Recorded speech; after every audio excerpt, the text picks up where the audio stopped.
Before we begin, there's something I need to tell you. These 5 stories aren't mine. They were passed to me by a couple who grew up far from here, in a place where the nights stretch longer than they should, and where people still whisper about the things that move just outside the reach of human light. They told me these stories quietly, almost like confessions. Not legends, not exaggerations, but real memories from their hometown. Moments that marked them. Things they heard or saw. Things they wish they could forget. And they swore to me, every story you're about to hear is true. If you're the kind of person who listens closely to the dark, who knows that some shadows are more than empty space, then stay. And before we continue, don't forget to subscribe, leave your like, and share this video with someone who believes in things that can't be explained. Your support keeps this signal alive. If you have a story of your own, something you can't explain, something you haven't told anyone, you can send it to us. Maybe your voice will be the next to echo here. Now, these are their 5 stories, and once you hear them, you may understand why some places prefer their secrets kept quiet.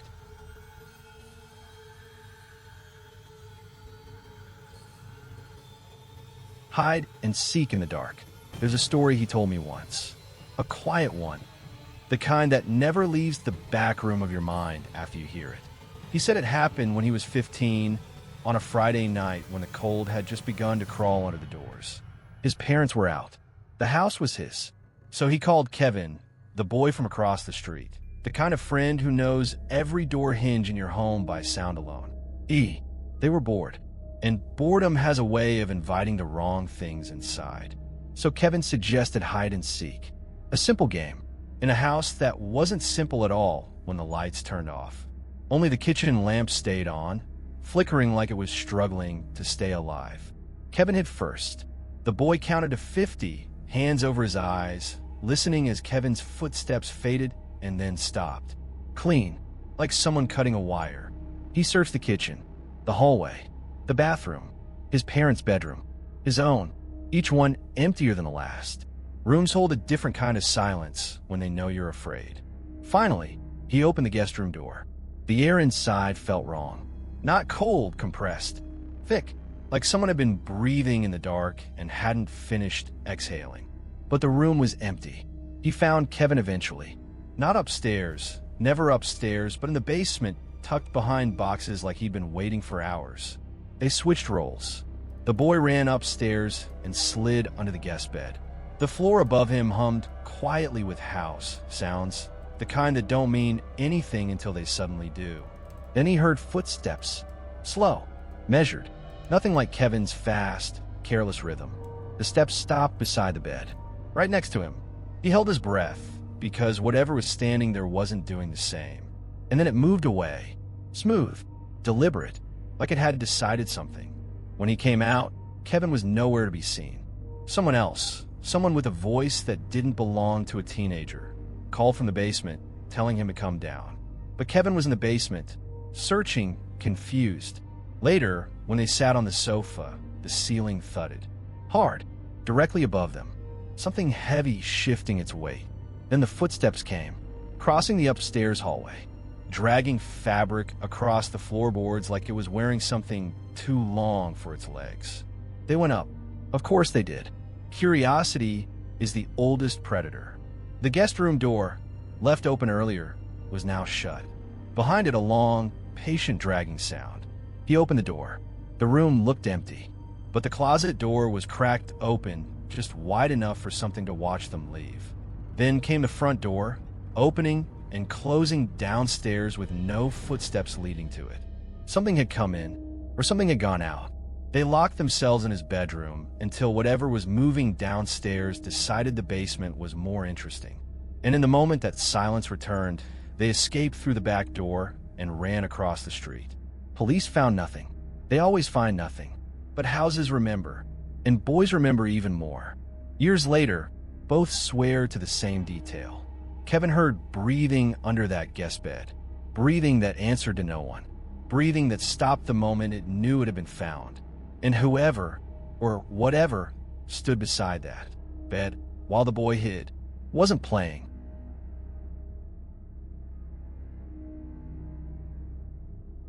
Karma. There's another story she told me. A quiet woman, someone you wouldn't notice in a crowd, even if you tried. Maybe that was the problem. She said her name was Monica. She lived alone in an old apartment building that always smelled like old paper and damp concrete. A place that felt abandoned long before she ever moved into it. Every day, she went to an accounting office where no one knew her beyond the documents she filed. Not ugly, not pretty, just someone the world walked around. Invisible by design or by fate, she never knew. Her only real connection was her neighbor, Maria. Bright, loud, alive. Everything Monica wasn't. One day, Maria showed up at her door holding a small black bag, an excitement she didn't bother to hide. She said she had something made especially for her. Something prepared by a woman named Lourdes, who understood things, old things. Inside the bag was a tiny perfume bottle filled with liquid the color of honey catching fire. Use 3 drops on the wrists, 1 behind the neck, 1 over the heart, and recite the words on the folded paper. Let what is mine see me. Let what is mine seek me. Let what is mine find me. Monica laughed at it at first, but loneliness makes rituals feel logical. So she used it. The first day, nothing. The second, nothing. But by the third, men began to look at her. Not normal looks, pulled looks. Like something inside her was tightening strings around them. Omar from Systems smiled as if he suddenly remembered her from a dream he shouldn't have had. Others followed. Some shy, some married, some hungry in ways she pretended not to understand. And she didn't stop. Why would she? When the world finally turned its head toward you, it felt rude to look away. She went out with Omar, then Jamie, then her boss, then others she refused to name. Not out of shame, out of exhaustion. For a while, she said, it felt like the universe was finally apologizing. But the bottle emptied, and apologies never last long. The day she stopped using the perfume, the attention stopped too. Omar found someone else. Jamie went back to pretending he was a loyal husband. Even the ones who once stared at her like she was oxygen now acted like she was a shadow that had walked too close. Then the nights changed. She told me the first time it happened, she woke up without air. Something heavy pressed down on her chest. Hands, large, unfamiliar, closed around her throat. Another weight forced her legs apart. She tried to move, but her body wasn't hers. Tried to scream, but her voice stayed sealed behind her teeth. When she finally turned on the light, there was nothing there. Just the echo of a shape retreating into the dark corners where light doesn't reach. It kept happening, not every night, only when she was weakest, when the loneliness crept back in her bones. She found Maria and confessed everything. Maria went pale and took her to Lourdes. The older woman didn't comfort her, didn't blame spirits, didn't blame curses. She blamed her. You opened a door, Lourdes said, not whispering but speaking like someone reading a fact from a book. This perfume wasn't made for what you did. And something came through. Lourdes tried her rituals. Smoke, herbs, and egg passed across the skin. Murmured prayers stitched together from older prayers. It helped for a while, until it didn't.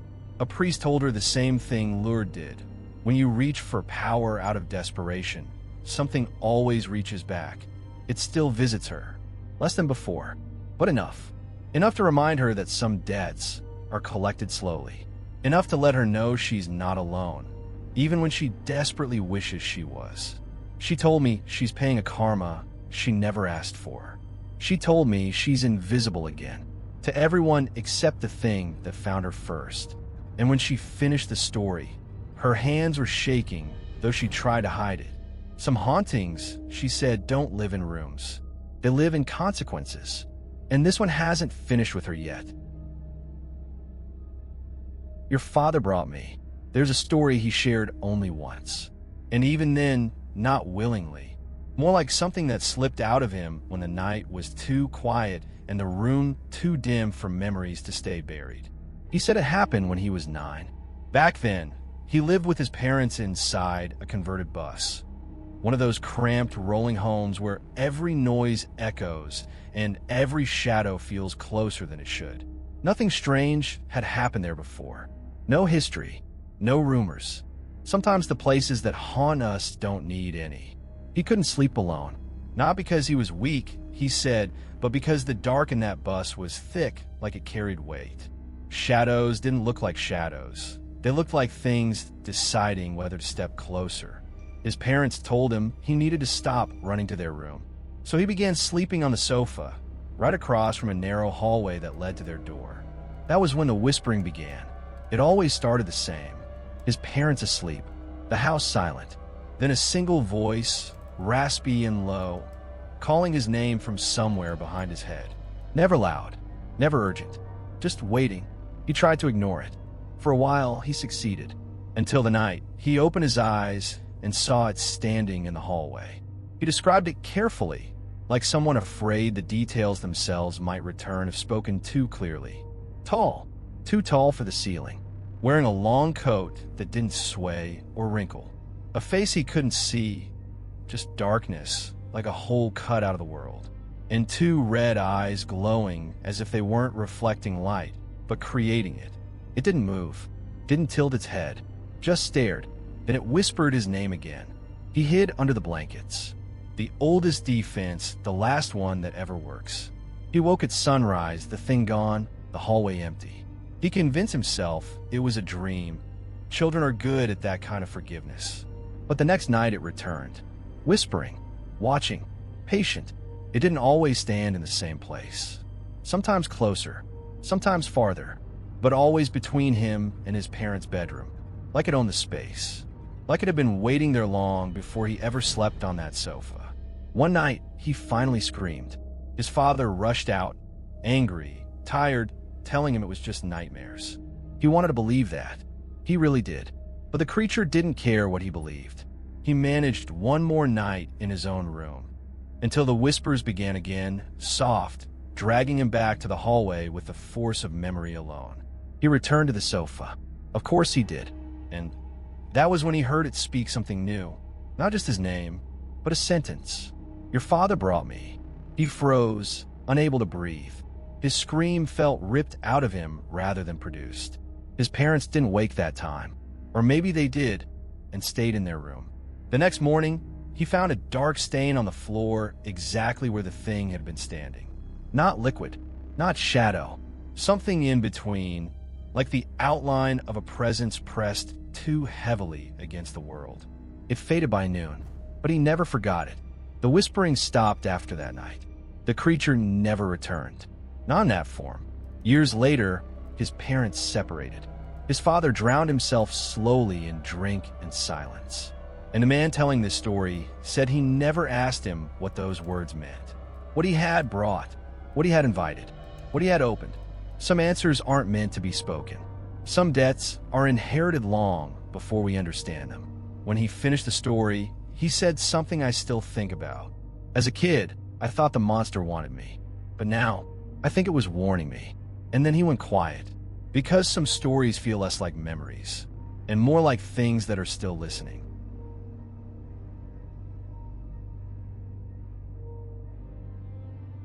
The Woods watched US. There's a story he told me about the summer he turned 13. A summer that still follows him, even now. Not like a memory, more like a shadow. He lived in a neighborhood pressed against a long stretch of forest. The kind of place where houses sat in a neat row, pretending they were safe, while the woods behind them remembered everything humans tried to forget. He said the group of kids there played hide and seek almost every weekend. But the game changed at night. The forest changed with it. Trees swallow sound differently when the sun goes down. There were 5 of them that night.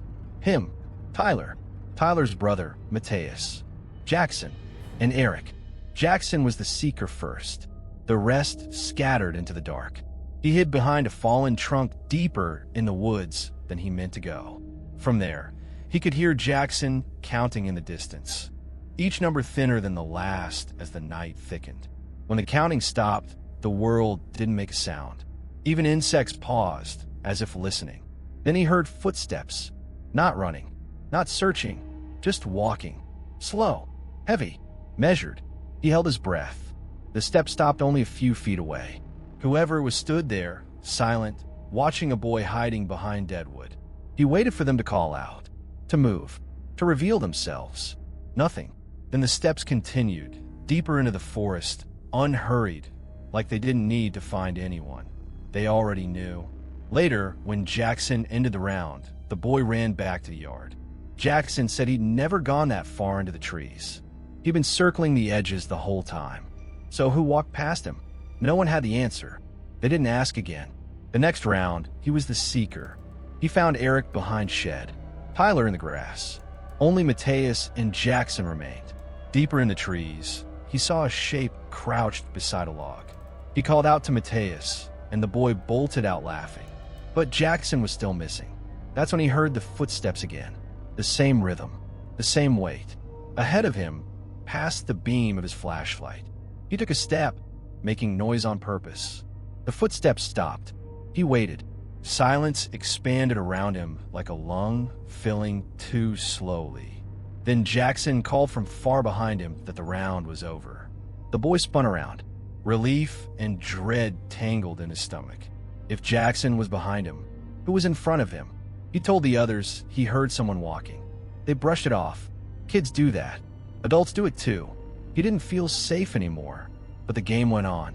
It always does, right until the moment it shouldn't.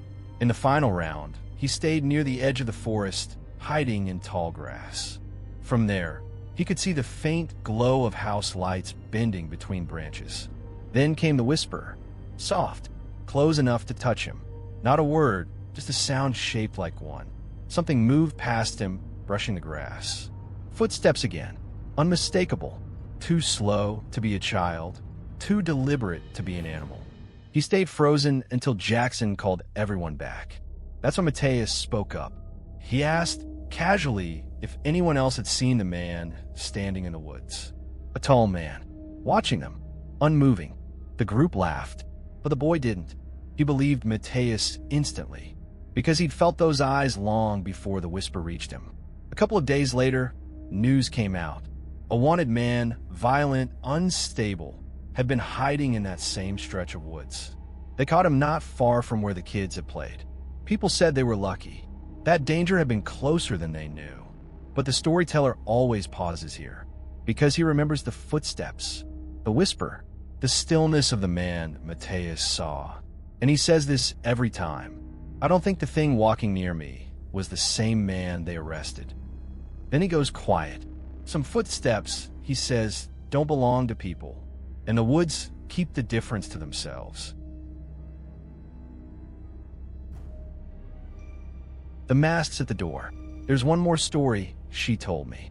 The one she said still keeps her from sleeping near windows, or doors, or anywhere silence can gather in the shape of footsteps. She moved to the U.S. in 2015. A quiet neighborhood, familiar, predictable. The kind of place where people mow their lawns on weekends and pretend they're safe. Halloween used to be loud there. Kids running from house to house, plastic masks glowing under porch lights. But after 2020, the tradition died. Decorations disappeared. Lights stayed off. October became just another cold month.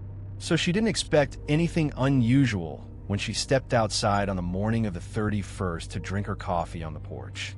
But they were there. Two figures at the edge of her yard, standing near the tree line.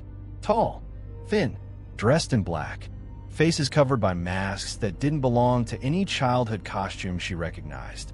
They froze when she opened the door, not in surprise, in calculation. Then they retreated into the woods like animals that move only when they know they're being watched. She tried to forget them. She didn't succeed. At dusk, when children would normally start trick-or-treating, though none had in years, she sat on her couch with a small bowl of candy anyway, just out of habit. The street outside stayed empty. No costumes, no voices, just the same silence that had been growing in the neighborhood year after year. Then, at 8 p.m., someone knocked. She hadn't seen anyone approach. She opened the door with the bowl in hand, and the same two masked figures stood there. Closer now, taller than she expected. Still, watching her through eye holes that didn't reveal eyes at all. They held no bags for candy, no buckets, no smiles. They didn't speak. She held out the bowl anyway. instinct, maybe hope, a ritual that once meant innocence. When they didn't react, she slowly closed the door, locking it even though the lock suddenly felt small and symbolic. When she looked again through the window, they were gone. Hours passed. She forgot, or tried to. She turned off the TV around 1 or 2 a.m. and went upstairs, letting exhaustion pull her towards sleep. The second knock was louder. Not a request, an announcement. She opened her bedroom door and froze in the hallway. The knocking continued downstairs, rhythmic, patient. She descended halfway down the staircase and peeked toward the front door. Only one figure stood there this time, mask gleaming under the porch light, head tilted, waiting. It knocked again, and again. Her skin went cold. If one was at the door, where was the other? Then she heard it, a soft creak behind her, a door inside the house opening, a sound that didn't belong to the front of the house at all. When she turned, she saw a shape at the far end of the hallway, a tall, shadowed figure stepping out from the darkness near the kitchen. Then another step, faster. He ran toward her. She ran upstairs and slammed her bedroom door, shoving furniture in front of it with shaking hands.